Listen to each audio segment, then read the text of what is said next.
ভগবান ওদের বাপের সম্পদ নয়, ভগবান প্রত্যেকের সম্পদ।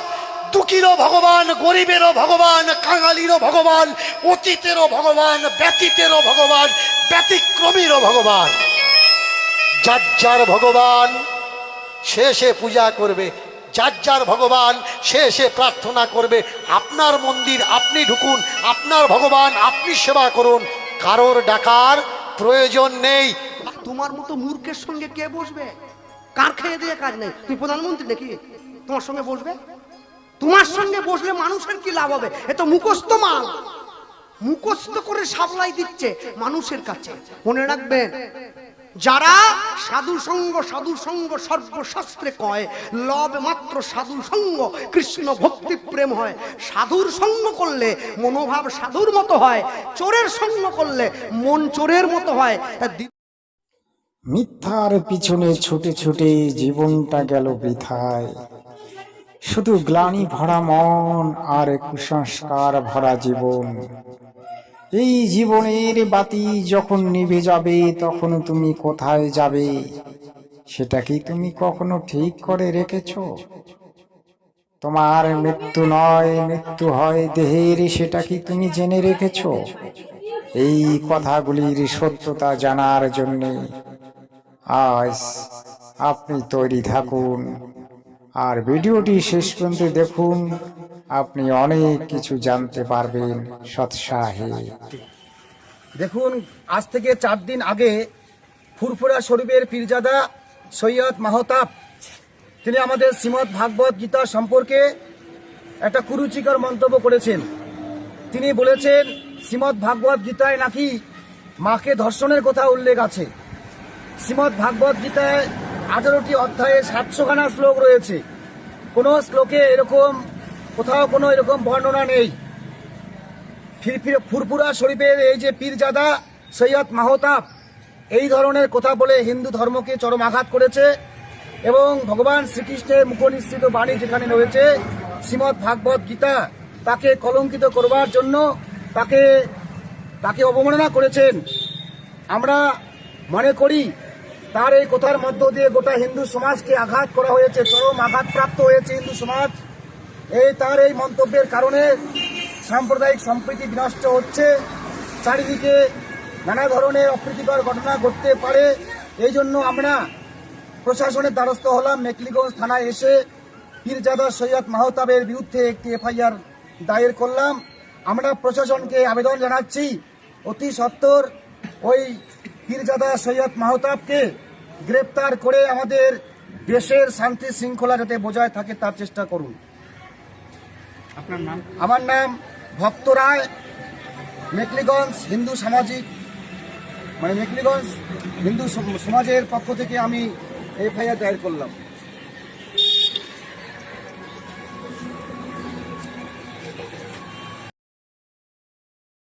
শুনলেন একজন মুসলিম কিভাবে গীতা সম্বন্ধে কটূক্তি করেছেন। হয়তো জীবনে সে গীতা একবার পড়েন নাই এবং গীতা ছুঁয়েও দেখেন নাই।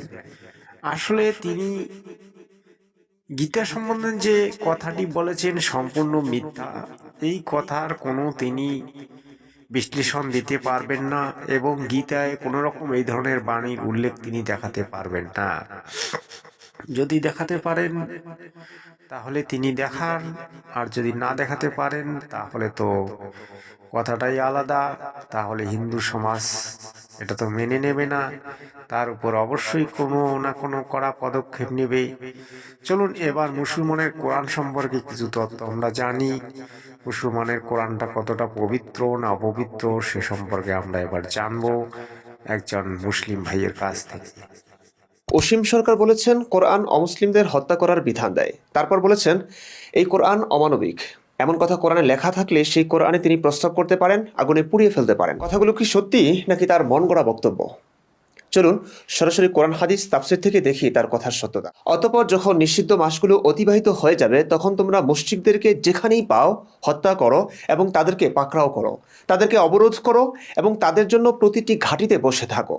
তবেই যদি তারা তাওবা করে এবং সালাত কায়েম করে আর যাকাত দেয় তাহলে তাদের পথ ছেড়ে দাও, নিশ্চয়ই আল্লাহ বড়ই ক্ষমাশীল, পরম দয়ালু।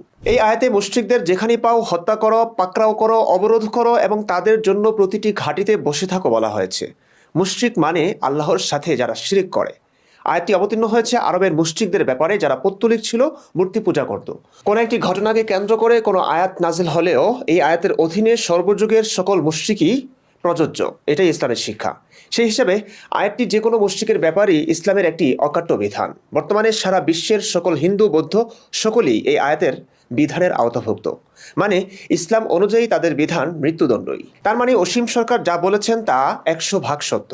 তার কাছে এই বিধান অমানবিক মনে হয়েছে, তাই তিনি বলেছেন যে ধর্মগ্রন্থে এমন বিধান থাকতে পারে সেই ধর্মগ্রন্থে আমি প্রস্তাব করতে পারি বা পুড়িয়ে ফেলতে পারি। অবশ্য অসীম সরকারের এই বক্তব্যে মুসলিমরা ফুঁসে উঠেছেন। তারা দাবি করছেন এই বিধান কোরআনে নেই এবং হত্যার বিধান কোরআনে থাকতেই পারে না। যারা এমন বলছেন তাদেরকে আমরা এক্স মুসলিম জগতে স্বাগত জানাই, কারণ তাদের ঈমান নেই। ইসলাম মতে কোরআনের যে কোনো একটি আয়াতকে অস্বীকার করলে তাদের ঈমান থাকে না, তারা ইসলাম থেকে বের হয়ে যায়। আপনি অনেক কিছু জানতে পারবেন সৎ সাহেব। কারা? আমরা সেই ভারতীয়, আমরা যেমন ভক্তি করে মানুষকে খাওয়াতে পারি। হিন্দিতে একটা মুহাবরা আছে, दूध मांगोगे तो खीर देंगे, दूध मांगोगे तो खीर देंगे, पर कश्मीर मांगोगे तो আমাদের কাছে এসে খাওয়ার জন্য চাইবে তো নিজের খাবারটাও উজাড় করে দেব। কিন্তু আমাদের ঘরে এসে কোনো ছেলেকে সাধু বানানোর চেষ্টা করবে তো তোমাদের ঘর আগুন লাগিয়ে ছেড়ে দেব। সাধু করতে হয় তোমরা তোমাদের ছেলেকে সাধু করো, কিন্তু আমরা আমাদের ছেলেকে ডাক্তার করব, উকিল করব, ব্যারিস্টার করব, পুলিশ করব, মিলিটারি করব। কারণ এই দেশ বাঁচাতে গেলে, বিশ্বের মাঝখানে আবার ভারতবর্ষকে বিশ্বগুরু করতে গেলে এই দেশে শিক্ষার দরকার, জ্ঞানের দরকার, চেতনার দরকার। অন্ধ ধর্ম দিয়ে কখনো ভারতবর্ষকে বিশ্বগুরু করা যাবে না। উঠুন, জাগুন, জেগে উঠুন, প্রতিবাদ করতে শিখে নিন, বাস্তব ভাষাটা বলতে শিখুন, সত্য কোনটা জানতে শিখুন। এখন কটা বাজে? কটা বাজে? 2:45 বাজে। এখন যে 2:45 মানে পারফেক্ট টাইম। যে ঘড়ি আবিষ্কার করেছে কখনো প্রশ্ন করেছেন এখন যে 2:45 পারফেক্ট 3টে, ও জানলো কি করে? এটাই যে 3টে। দুপুর 1টা কখন হয়? দুপুর 1টা কখন হয়? দুপুর বেলা হয়। 1টা কখন হয়? দুপুর বেলা। 1টা কখন হয়? গভীর রাত্রে বেলা। সূর্য যখন ওঠে তখন কটা হয়? কোনো সময় 5টা, আবার কোনো সময় 6টা। বলুন তো, সূর্য যখন ওঠে তখন তো 1 হওয়ার কথা ছিল, তখন 5টা হবে কেন? কি ভুল বললাম নাকি ঠিক বললাম?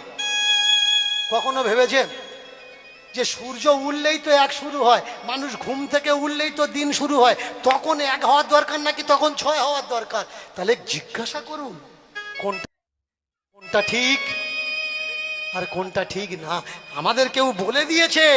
আর সেই কলুর বেল, কলু মানে যারা তেল বের করে ঘানিতে, ওরা কি করে? ষাঁড়ের চোখ বেঁধে দেয়। ষাঁড় বুঝতে পারে না, ষাঁড় হাঁটতে থাকে, ষাঁড় মনে মনে করছে আমরা অনেক দূরে যাচ্ছি, অনেক দূরে যাচ্ছি।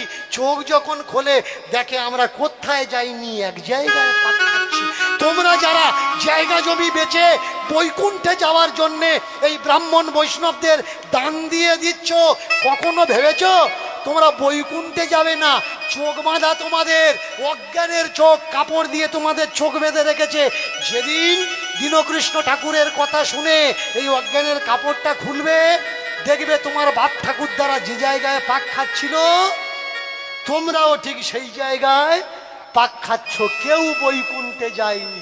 সকলে আমরা ঘুরে ঘুরে শুধু তেল বের করছি আর মনে করছি ভগবান খুশি হবে। কি মায়েরা, সমাজে দাঁড়িয়ে কোনটা ভুল কোনটা ঠিক প্রতিবাদ করা যাবে তো? যে সাধু তার পায়ে নিজে কেন পুরো গ্রামের মানুষ মাথা লোটান, কিন্তু যে সাধু নয়, আঙুল দেখিয়ে বলে দাও সাধু সাবধান, তুমি আমার সনাতন ধর্মকে নষ্ট করার চেষ্টা করো না, তাহলে সনাতন ধর্মের মানুষ আমরা তোমাকে ছাড়বো না। যে প্রকৃত ব্রাহ্মণ, ন্যায়শাস্ত্র নীতিশাস্ত্র অনুপাতে ব্রাহ্মণ যাকে বলে, প্রকৃত অর্থে আক্ষরিক অর্থে ব্রাহ্মণ নয়, প্রকৃত জ্ঞানের জ্ঞানী যিনি, সেই ব্রাহ্মণকে দেখতে পেলে নিজে কেন পুরো ফ্যামিলি সমেত মাথা নুইয়ে দাও। জ্ঞানী স্বদেশে পূজ্যতে রাজা বিদ্যান সর্বত্র পূজ্যতে। ব্রাহ্মণ কাকে বলা হয়? যে জ্ঞানী হয়, যে পণ্ডিত হয়, যার পৈতা আছে ও ব্রাহ্মণ নয়, ওকে দ্বিজ বলা হয়, কিন্তু ও ব্রাহ্মণ নয়।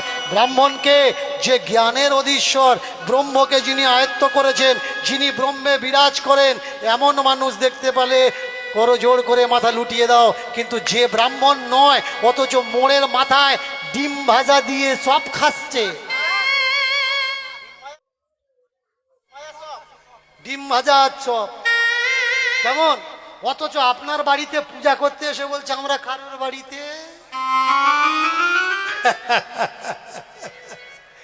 এদেরকে আঙুল দেখিয়ে বলো ব্রাহ্মণ সাবধান, প্রকৃত অর্থে ব্রাহ্মণ হতে পারলে হও, তা না হলে মানুষ হও। আমার সনাতন ধর্মকে নোংরা করার অধিকার তোমার কেউ দেয়নি। দীনকৃষ্ণ ঠাকুরের কীর্তন যারা শুনবে, ওরা ওর মতো ছোট মনের লোক। ও কৃষ্ণকে অসুর বলেছে, কৃষ্ণ নাকি অসুর, তাহলে ওর নাম দীনকৃষ্ণ। দিন মানে ছোট, কৃষ্ণ মানে অসুর, ওটা ছোট অসুর। কৃষ্ণ বড় অসুর, ওটা ছোট অসুর। আর ওর কীর্তন যারা শুনছে তারাও অসুর, আর যারা ওকে বায়না করে নিয়ে গেছে তারা অসুরদের রাজা। বলে আমরা পূজা ডেকে আনছি।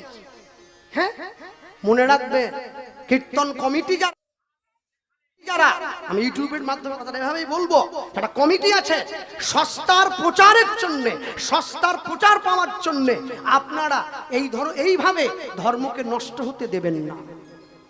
আপনার যদি ক্ষমতা থাকে, আপনি ইউটিউবের মাধ্যমে দাঁড়িয়ে প্রচার করতে পারেন। নবীজি 14টা বিয়ে করেছিলেন, নিজের পুত্রবধূকে পর্যন্ত বিয়ে করেছেন। যে কারণেই করুক, প্রচার করুক। তো মুসলমান ধর্মে এই কথাটা প্রচার করলে গুলি করে দেবে, রাস্তায় দাঁড় করিয়ে তোমাকে। তুমি হিন্দু বাড়িতে জন্মেছ, হিন্দু ঘরে খাচ্ছ, তুমি সমাজ জাগরণ করছো। সত্য সন্ধানী দীনকৃষ্ণ ঠাকুর সমাজকে জাগানোর জন্য বাবা কীর্তনাসন নয়। আমি আপনাকে সম্মান দিয়ে বলবো, সমাজ জাগানোর জন্য একটা দল করুন। আপনি আমাদের বলবেন যে বইটা আপনি পড়েছেন, 42টা কালী, 48টা লক্ষ্মী, 43টা শিব, ওই বইটা বলুন আমাদের, আমরা কিনে পড়ি, এগুলো সব আগুন দিয়ে পুড়িয়ে দেবো। যাক, ভাগবত টাগবত সব মিথ্যে, গীতা ফিতা সব মিথ্যে, ও সব পুড়িয়ে দেবো। আপনি আমাদের বলবেন যে বইটা, আমরা সেটা কিনে পড়ব। মনে রাখবেন, ধর্মীয় বিশ্বাস, ধর্মীয় আবেগ, সেখানে অনেক ভুল ত্রুটি আছে, সেটা আমিও জানি। কিন্তু কারো ধর্মীয় আবেগে আঘাত দেওয়ার অধিকার তো আপনার নেই, আছে কি? কারো ধর্মীয় আবেগে আপনি আঘাত দিতে পারেন না। আমার যে ধর্ম ভালো লেগেছে আমি পালন করছি, আপনার যে ধর্ম ভালো লেগেছে আপনি পালন করছেন। কিছুদিন আগে বিখ্যাত একটা উক্তি ছিল, ধর্ম যার যার।